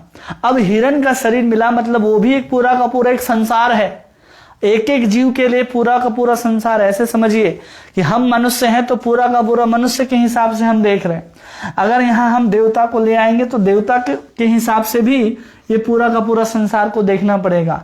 आज इंद्र का शासन चल रहा है, जब अगले बार जब काल का परिवर्तन आएगा तो इंद्र को क्या करना होगा, गद्दी छोड़ना पड़ेगा। तो वो भी जानता है कि अब हमको छोड़ना है, वो भी क्या है, इसी देहात्म बुद्धि में पड़ा है। चाहे ब्रह्मा जी भी हैं तो उनके अंदर भी क्या है, अज्ञान का बीज है, और चाहे नीचे चींटी भी हो तो जानता है कि हम अज्ञान के कारण चींटी हैं, अपने आप को चींटी समझता है, और जो भी कर रहा है उसके रूप में वो फल ही भोग रहा है। हम जीवात्मा जो है इसी संसार में, कहीं जीवात्मा जो है वो भोक्ता के रूप में, पक्षी के रूप में बैठा है। हम इस संसार रूपी पेड़ में पक्षी की तरह बैठे हैं और संसार के अलग अलग लोकों में, यानी अलग अलग डालियों में जाकर के अलग अलग फल को खाने का प्रयास कर रहे हैं। और जब जब अलग अलग डाली में कूदते हैं तो हमारे साथ परमात्मा भी कूदते हैं हमारे साथ, ये क्या कर रहा है, कब देखेगा मेरी ओर, क्योंकि सबकी जो जड़ है वो भगवान ही है, परमात्मा ही है। तब जाकर के धीरे धीरे संसार जो है वो समाप्त होगा, जब हम इसकी अनित्यता को समझ जाएंगे तब। इसके लिए भगवान कहते कैसे निकलोगे इस संसार से, कैसे काटोगे इस वृक्ष को, ये वृक्ष जो है कैसे फैला हुआ है। तो उसके लिए तीसरा और चौथा श्लोक भगवान कहते हैं, न रूपमस्येह तथोपलभ्यते नान्तो न चार्दीन चच संप्रतिष्ठा अश्वत्थमेनं सुविरूढ़ मूला असंग शस्त्रेण दृढ़ेन चित्वा ततः पदं तत्परिमार्गितव्यं यस्मिन् गता न निवर्तन्ति भूजा तमेव चाद्यं पुरुषं प्रपद्ये यत्तः प्रवृत्ति प्रसिता पुराणी। कह रहे हैं भगवान, इस वृक्ष के वास्तविक स्वरूप का अनुभव इस जगत में नहीं किया जा सकता। कोई भी नहीं समझ सकता कि इसका आदि कहाँ है, अंत कहाँ है, इसका आधार कहाँ है। लेकिन मनुष्य को चाहिए कि इस मूल वाले वृक्ष को विरक्ति के शस्त्र से काट गिराए। तत्पश्चात ऐसे स्थान की खोज करनी चाहिए जहां जाकर लौटना ना पड़े, जहां उस भगवान की शरण ग्रहण कर ली जाए जिससे अनादि काल से प्रत्येक वस्तु का सूत्रपात तथा विस्तार होता आया है। क्या कह रहे हैं, न रूपमस्येह तथोपलभ्यते न नान्तो न चार्दिना न संप्रतिष्ठा। कोई नहीं जान सकता कि ये संसार रूपी वृक्ष का शुरुआत कहां से है। क्या है, इस संसार रूपी वृक्ष का शुरुआत कहां पर से है और अंत कहाँ है और मध्य कहाँ है, नहीं समझ में आएगा। क्यों नहीं समझ में आएगा भाई, क्योंकि ये जो जड़ें हैं ना राग और द्वेष वाली, ये उस बरगद के पेड़ को देखिए कि जब जब ऊपर की शाखाएं नीचे से जुड़ती हैं वो वापस नए नए वृक्ष को बनाती जाती हैं। अगर हम राग और द्वेष को हटा देंगे तो हम बहुत सारे संसार को कर्म कर सकते हैं। राग और द्वेष जैसे ही कम होगा तो एक सामान्य कुछ कम होते हुए चले जाएंगे। कब, जब हमको पता चलेगा कि हमने अपने अपने राग इतने जगह जोड़ रखे हैं, इतने लोगों से द्वेष कर रखे हैं, अनंत काल से हम इस संसार रूपी वृक्ष में भटकते आ रहे हैं। तो ये जो शाखाएं हैं ना जो नीचे की ओर जा रही हैं, जड़ें, बरगद की जो जड़ें हैं जो ऊपर से उतरती हैं, वो कितने बार जमीन में गई होगी उसको हम अंदाजा भी नहीं लगा सकते। करोड़ों जन्म में करोड़ों लोग, करोड़ों योनियां, करोड़ों बार राग और द्वेष करोड़ों लोगों से हुआ है, तो उतना बड़ा संसार को हम ये समझ ही नहीं सकते कि उसका आदि कहाँ है और उसका अंत कहाँ है। तो उससे अच्छा है तुम एक ही बार क्या करो कि तुम असंग शस्त्रेण दृढ़ेन छित्त्वा, इस संसार जो दृढ़ रूपी मूल है उसको तुम काट डालो। किस रूप से? असंग शस्त्रेण, मतलब विरक्ति के द्वारा इसको काट दो। किसके द्वारा काट सकते हैं इसको? विरक्ति के द्वारा, मतलब वैराग्य के द्वारा। वैराग्य के द्वारा इस संसार रूपी वृक्ष को हम काट सकते हैं, नहीं तो हम काट ही नहीं सकते हैं। अगर हम काटेंगे भी, भगवान तो कह दी कि काटो, ठीक है। अब आपको पता चलेगा कि पूरा का पूरा संसार है, उसमें जो शाखाएं हैं कहाँ तक फैली हैं, इतने सारी फैली हैं, तो तुम काटोगे कैसे उसको? कुल्हाड़ी लेकर के जाएंगे तो इतने बड़े वृक्ष को कैसे काटेंगे? इसलिए भगवान कह रहे हैं कि ये जो वृक्ष है वो कैसा, ये जो काटने का जो कुल्हाड़ी है वो कुल्हाड़ी हमारे पास विरक्ति का है। अब हमको ये संसार को काटना है या हमारे अपने अंदर से इस संसार के प्रति विरक्ति लानी है, ये बताना, ये प्रश्न है। भगवान तो कह रहे हैं कि संसार रूपी जो दृढ़ जो है वृक्ष जो है उसको विरक्ति के तलवार से काट दो, कुल्हाड़ी से काट दो। असंग शस्त्रेण दृढ़ेन छित्त्वा, काट दो। अब इस संसार को आप काट कैसे सकते हैं? यह संसार सिर्फ और सिर्फ आपका है या पूरा का पूरा 84 लाख प्रकार के योनि ब्रह्मा से लेकर के एक जीवाणु कीटाणु तक का ये संसार है। तो ये संसार को आप नहीं काट सकते, लेकिन आपके वाला जो संसार है, जो आपने ब्रह्मलोक से शुरू किया और अलग अलग योनि में जा रहे हैं, अब समझिए कि सिर्फ और सिर्फ इस वृक्ष में आप अकेले हैं। कौन है? इस संसार रूपी वृक्ष में आप अकेले हैं और आपका ये वृक्ष है। बस आपको इस वृक्ष में अलग अलग लोग दिखाई दे रहे हैं। वो आपके पति हो सकते हैं, परिवार हो सकते हैं, शहर हो सकता है, गांव हो सकता है, पूरा का पूरा देश हो सकता है, पूरा का पूरा एक लोक हो सकता है, लेकिन है कहाँ वो? इस संसार में। जो आप उसके क्या है? मेन कारण है, क्योंकि आप अज्ञान के कारण आपकी इच्छा के ऊपर ही वो पूरा का पूरा संसार का निर्माण हुआ है। अब जब वो पूरा का पूरा संसार का निर्माण आपकी इच्छा के ऊपर हुआ है, इसलिए आपके अंदर क्या आनी चाहिए? इस संसार के प्रति विरक्ति आनी चाहिए। ये संसार को तब जाकर के आप काट सकते हैं। इसलिए विवेक चूड़ामणि में शंकराचार्य जी ने इस शरीर को ही ये वृक्ष की तुलना देकर के समझाया। इसलिए हम अपने अंदर से अगर वैराग्य को लाना शुरू कर दें तो हम धीरे धीरे इस वृक्ष को काट सकते हैं।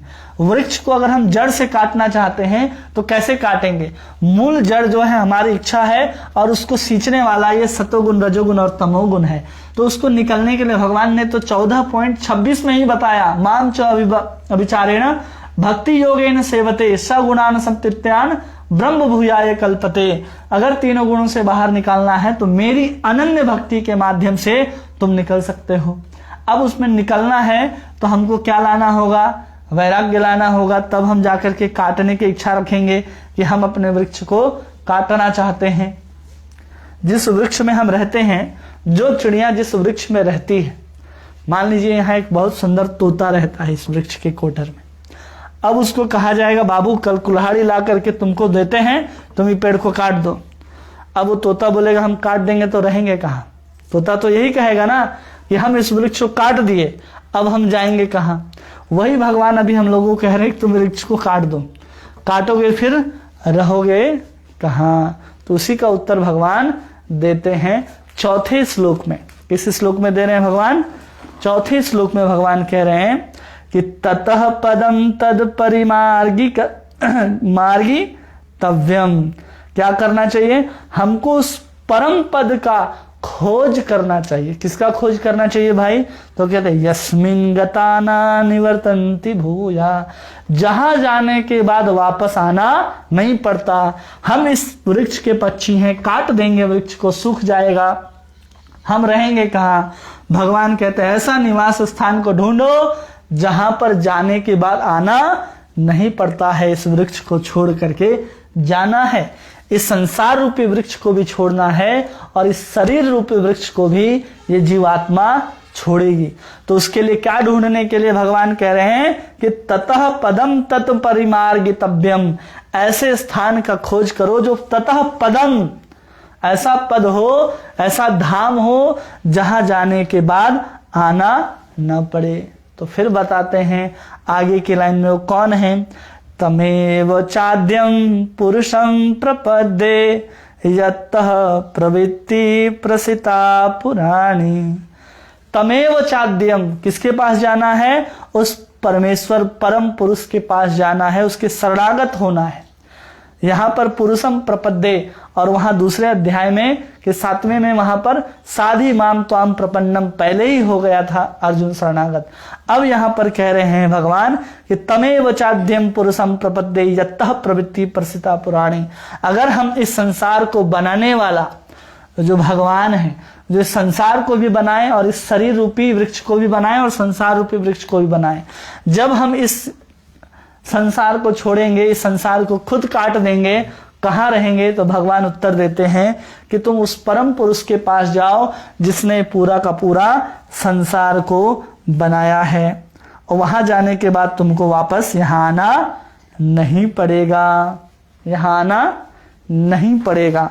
अब इसमें प्रभुपाद जी लिखते हैं कि ये संसार जो है कैसे आना नहीं पड़ेगा, तो इसी चीज को समझाते हैं कि कृष्ण सबके मूल हैं। भगवान से पता है कि कृष्ण मूल हैं, और कृष्ण अपने स्वांश के रूप में विस्तार करते हैं महाविष्णु के रूप में। किसके रूप में?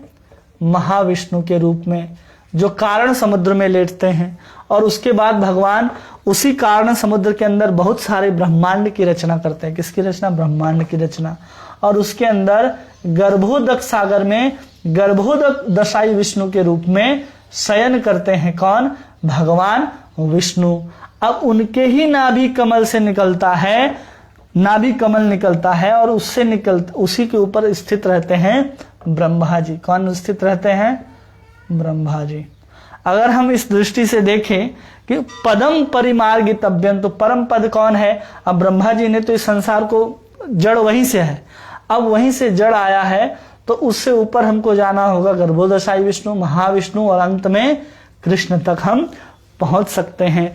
तो हमें जब कहा जा रहा है तमेव चाद्यम पुरुषम प्रपद्ये, तो हमें कृष्ण के शरणागत होना है, और हम कृष्ण के शरणागत हो जाएंगे तो कह रहे यत्तः प्रवृत्ति प्रसिता पुराणी, प्रत्येक वस्तु का सूत्रपात और विस्तार जो है वहीं से होता है, इसलिए हमको वहीं जाना है। और ये कैसे हो सकता है? तो कहते हैं कि प्रामाणिक शास्त्रों के आधारित आत्मज्ञान की विवेचना द्वारा विरक्ति सीखनी चाहिए। प्रभुपाद जी कह रहे हैं कि अलग अलग शास्त्र जो हैं, जिसको पढ़ करके, जिसकी कहानियों को सुन करके हमारे अंदर संसार के प्रति, शरीर के प्रति मोह धीरे धीरे कम होने लगता है, ऐसी कथाओं को सुनना चाहिए। जैसे श्रीमद् भागवत के अंदर देखेंगे तो कहा जाता है वो निर्मल पुराण है, अमल पुराण है, और उस पुराण के अंदर ऐसे भक्ति के अलावा और कुछ भी नहीं है। लेकिन फिर भी आप देखेंगे कि उसमें पुरंजनोपाख्यान दिया गया है, या फिर बहुत सारे ऐसे कथाओं का वहां निरूपण है, जो क्यों है? केवल हमारे वैराग्य को पुष्ट करने के लिए, हमारे वैराग्य को बढ़ाने के लिए है।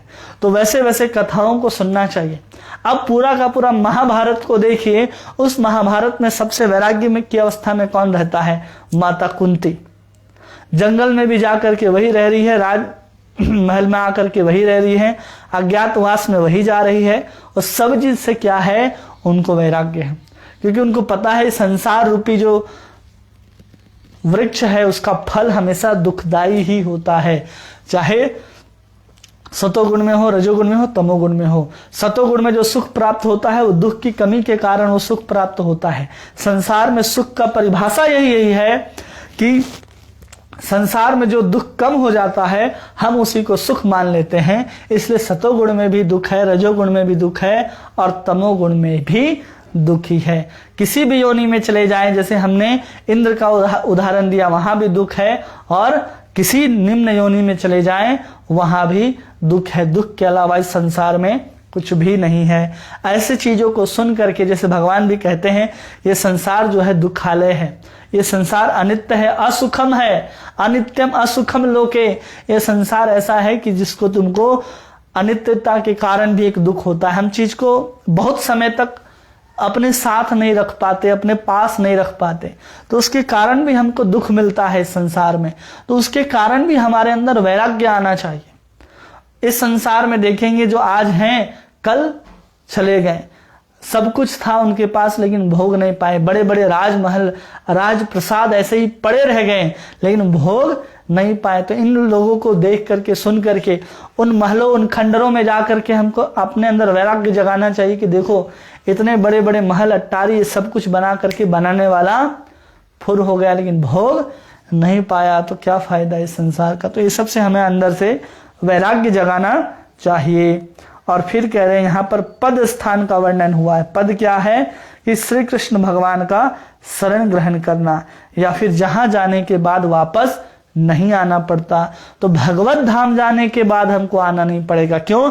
क्योंकि संसार जो है कहीं का प्रतिबिंब है, आध्यात्मिक जगत का प्रतिबिंब ही यहाँ पर है। इसलिए हम जब वहां पहुंच जाएंगे तो हमको वास्तविक चीज भी प्राप्त हो जाएगी और कभी भी इस संसार में आना नहीं पड़ेगा। इसलिए हमको कृष्ण का शरण ही ग्रहण करना चाहिए। अब भगवान बता रहे हैं कि जब तुम इसको छोड़ करके, इस संसार रूपी वृक्ष को छोड़ करके जब जाओगे तो तुम्हें क्या क्या लगेगा, कैसे तुम उस परम पद को प्राप्त कर लोगे। तो उस परम पद को प्राप्त करने के लिए 6 गुणों का वर्णन करते हैं भगवान। वो 6 गुण क्या हैं? कहते हैं निर्माण मोहा जित संग दोषा आध्यात्म नित्या विनिवृत्त कामा द्वंद्वैर विमुक्तः सुख दुख संगे गच्छन्ति मूढ़ा पदमव्ययम् तत्। क्या कह रहे हैं? निर्माण मोहाजित संग दोषा, अपने आप को क्या करना है? झूठी मान प्रतिष्ठा से मुक्त रखना है। मोह तथा कुसंगति से मुक्त हैं, जो शाश्वत तत्व को समझते हैं, जिन्होंने भौतिक काम को नष्ट कर दिया है, जो सुख तथा दुख के द्वंद्व से मुक्त हैं और जो मोह रहित होकर परम पुरुष के शरणागत होते हैं, होना जानते हैं, वे उस शाश्वत राज्य को प्राप्त करते हैं। कौन जा सकता है? तो कह रहे हैं कि जो झूठी प्रतिष्ठा या गर्व में ना रहे। कैसी प्रतिष्ठा? झूठी प्रतिष्ठा, या फिर इसको गर्व भी बोलते हैं, मतलब मिथ्या अहंकार। साफ साफ समझिए क्या है? मिथ्या अहंकार की बात हो रही है। निर्माण जित संग दोषः, तो 2 चीज जीतना है।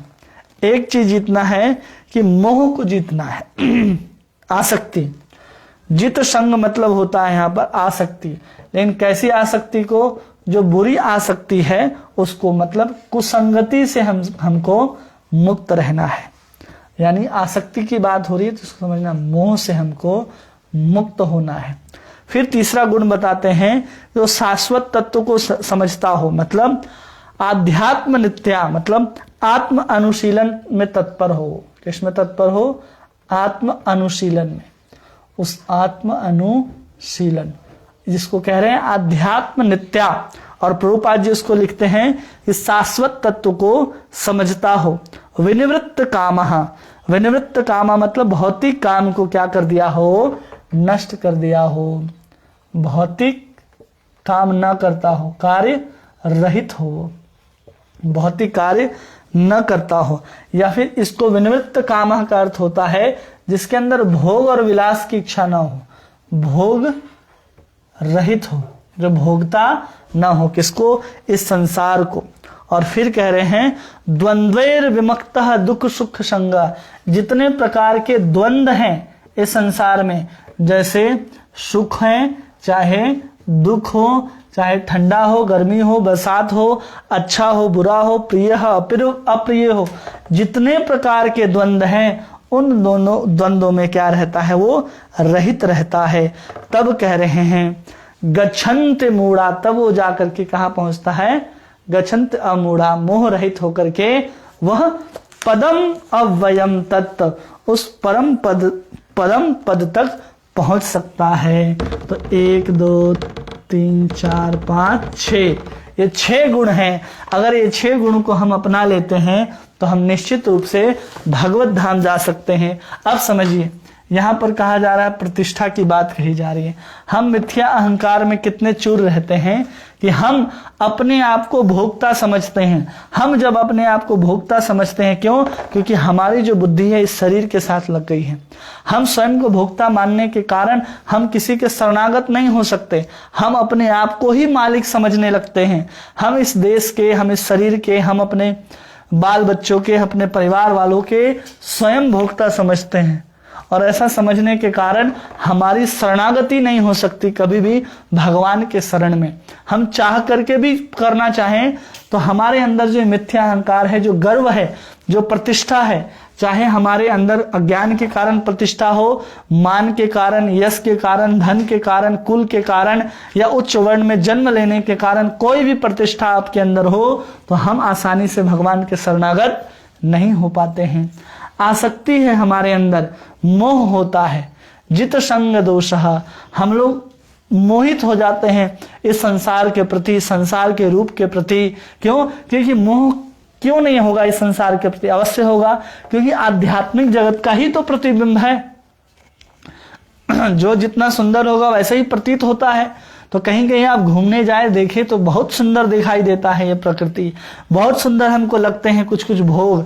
क्यों लगते हैं? क्योंकि वास्तविकता में जो है वही प्रतिबिंबित रूप में हम उसको महसूस कर रहे हैं। उस चीज को हमारे अंदर वैसा लगता है, होता नहीं है, क्योंकि प्रतिबिंब है। इसलिए हमको आज तक इस संसार में सुख नहीं मिला। जो कहते हैं इस संसार में सुख है, तो इस संसार में सुख है ही नहीं। क्यों नहीं है? तो ये ऐसा है संसार भाई, उल्टा वृक्ष में हम सीधा बंदर की तरह हम उछल रहे हैं एक डाल से दूसरे डाल। तो इसलिए हम क्या करते हैं, अपने मोह को धीरे धीरे हटाते हैं। मतलब यहाँ आसक्ति रहित होना, मोह रहित होना, मतलब यहाँ वैराग्य की बात आ गई। और फिर कहते हैं आत्मानुशीलन, मतलब हमें कृष्ण के ओर जाना है, कृष्ण का भजन करना है। तो कैसे प्राप्त कर सकते हैं? तो हम भक्ति के माध्यम से ही हम कृष्ण को प्राप्त कर सकते हैं। तब जाकर के हम भौतिक कार्य से रहित हो सकते हैं और भोग से रहित होकर के हम इस संसार में जो मिल रहा है, जो भक्ति के कारण सुख दुख से कैसे ऊपर होंगे?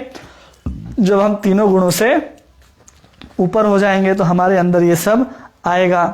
तो हम गर्व, मोह, आसक्ति से रहित हो जाएंगे, आत्मानुशीलन में तत्पर हो जाएंगे और भोग की अभिलाषा से रहित हो जाएंगे। तब दुख और सुख से रहित होकर के हम उस पदम पद को प्राप्त कर सकते हैं। और पदम पद क्या है? वो पदम पद यही है कि भगवान कृष्ण के चरण कमलों में प्रेममय सेवा का वह शाश्वत पद ही परम पद कहलाता है।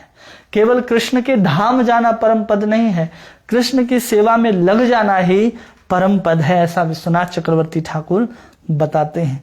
लेकिन हमको शरणागत या भक्ति क्यों नहीं कर पाते हैं? क्योंकि हम अपने आप को प्रकृति का स्वामी समझते हैं और हम वास्तविक ज्ञान का अनुशीलन नहीं करते हैं। जब हम वास्तविक ज्ञान का, अध्यात्म नित्या, जब हम वास्तविक ज्ञान का अनुशीलन करने लग जाएंगे, आत्म अनुशीलन करने लग जाएंगे, तब हमारे अंदर शरणागति की, भगवान की भजन की जो इच्छाएं हैं वो उत्पन्न होंगी। अगर वो नहीं है तो हम अपने आप को कभी भी इस स्थान से उस स्थान तक नहीं ले जा सकते। हम उस परम पद तक अगर जाना चाहते हैं तो केवल और केवल हमको इसके माध्यम से ही पहुंच सकते हैं। आध्यात्म नित्या विनिवृत्त कामः द्वंद्वैर विमुक्तः सुख दुख संगे गच्छन्ते मूढ़ा अब मूढ़ा पदम अव्ययम तक। मोह रहित होकर के ही वहां पहुंचा जा सकता है, वैराग्य के द्वारा ही वहां जा सकते हैं। और धीरे धीरे हमें शरणागत होना पड़ेगा। यही कहा गया चौथे श्लोक में, तमेव चाद्यम पुरुषम प्रपद्ये। तब जाकर के हम इस संसार रूपी जो वृक्ष है उससे हम बाहर जा सकते हैं, अन्यथा हम बाहर नहीं जा सकते हैं। ये बात तो आप लोगों को अब समझ में आ गई कि वृक्ष क्या है, ये संसार जो है कैसा है, ये संसार की उत्पत्ति कहाँ से हुई। ये संसार की उत्पत्ति भगवान ने ही की है, भगवान से ही ये संसार बना है, वहां से ही ये प्रतिबिंबित होता है। लेकिन वहां पर जो 3 गुण होते हैं, यहाँ पर भगवान की जो बहिरंगा शक्ति है वो 3 रूपों में बट जाती है, सतो गुण, रजोगुण और तमोगुण, और 5 प्रकार के तत्व पृथ्वी जल अग्नि वायु आकाश, और आध्यात्मिक जगत का जो पोषण होता है वो सच्चिदानंदमय स्वरूप में होता है। वहां सब कुछ सच्चित और आनंद के द्वारा ही पोषण होता है। सत्य जिसकी जड़ें होती हैं, आधार होती हैं, ज्ञान जिसकी तना होता है, और पूरा का पूरा वृक्ष में आनंद ही आनंद के फल खिलते हैं, वहां उन गुणों के द्वारा उस संसार का सिंचन किया जाता है, जिसको कहा जाता है आह्लादनी शक्ति, संवित शक्ति और संघनी शक्ति। अब उसको जब वो सब पढ़ेंगे तब हम लोग उसकी चर्चा करेंगे कि ये सब शक्तियां आध्यात्मिक जगत में कैसे कार्य करती हैं और वो शक्तियां इस जगत में हम कैसे महसूस करते हैं। तो वो शक्तियों के माध्यम से, 3 शक्तियों के माध्यम से आध्यात्मिक जगत का पोषण होता है, और वही इधर आने के बाद इस रूप में दिखाई देती हैं। इसलिए हम लोगों को इस संसार को वैराग्य से काटना है। और वैराग्य हमारे अंदर कैसे आएगा? जब हम भक्तों के साथ, जब हम भागवत गीता, भागवतम का अध्ययन करेंगे, श्रवण करेंगे, तब उनके अंदर वैराग्य है। उनके अंदर अगर इस विज्ञान को समझते हैं वास्तव में कि ये संसार क्या है और इस संसार से कैसे निकला जा सकता है, तब जाकर के हम उससे सुन करके हम धीरे धीरे कृष्ण के शरणागत होंगे। हमारे अंदर वैराग्य आएगा, तब धीरे धीरे हमारा संसार कम होगा। केवल और केवल हम चाहें कि हम गेरुआ वस्त्र पहन लें और बोले कि हमारा संसार खत्म हो गया, नहीं। हमारे अंदर वैराग्य नहीं है, हमारे अंदर वैदिक स्तोत्र का ज्ञान नहीं है, तब तक हमें वस्त्र धारण करने से कोई लाभ नहीं है। जिसको भगवान 3, 4, 5वें अध्याय में अर्जुन को समझा रहे हैं कि केवल वस्त्र बदलने से कोई सन्यास से नहीं होता। वास्तविक सन्यास है कि हम अपने कर्म फलों का त्याग कर दे, उसको भगवान ने सन्यास बताया। हम लोग इसको पढ़ चुके हैं पहले। अब यहाँ पर भगवान जो वैराग्य की बात कर रहे हैं, कि हम लोग वैराग्य दिखाने के लिए कभी कभी रंग बदल लेते हैं। उस रंग बदलने से भी संसार खत्म नहीं होगा। हम संसार को खत्म करने के लिए रंग बदल लेते हैं कपड़ों के। यहाँ एक घर को छोड़ करके जाते हैं, एक परिवार को छोड़ करके जाते हैं और हजारों घर बनाते हैं, हजारों मठ मंदिर बनाते हैं, और फिर हजारों शिष्य अपने पुत्र के रूप में इकट्ठा करते हैं, और फिर आसक्त उसमें हो जाते हैं। इसलिए आसक्ति को कहीं से कहीं लगाना नहीं है, निकाल के बढ़ाना नहीं है। वही तो हो रहा, राग और द्वेष बढ़ गया है। वस्त्र बदलने से भी काम नहीं होता। प्रभुपाद जी ने तात्पर्य में स्पष्ट रूप से लिखा है, क्या लिखा है कि केवल और केवल वस्त्र बदल लेने से, केसरिया रंग कर लेने से वैराग्य नहीं उत्पन्न होता। केवल और केवल वास्तविक ज्ञान के द्वारा और वास्तविक अनुभव के द्वारा हम इस चीज को खत्म कर सकते हैं। राग और द्वेष को हमको हटाना है। इस राग और द्वेष को मिटा करके केवल और केवल हमको कृष्ण से प्रेम करना है। ये राग और द्वेष कैसे आ गए हैं? हम द्वेष के कारण ही कृष्ण से अलग हैं और हम आसक्त हो गए हैं संसार के प्रति।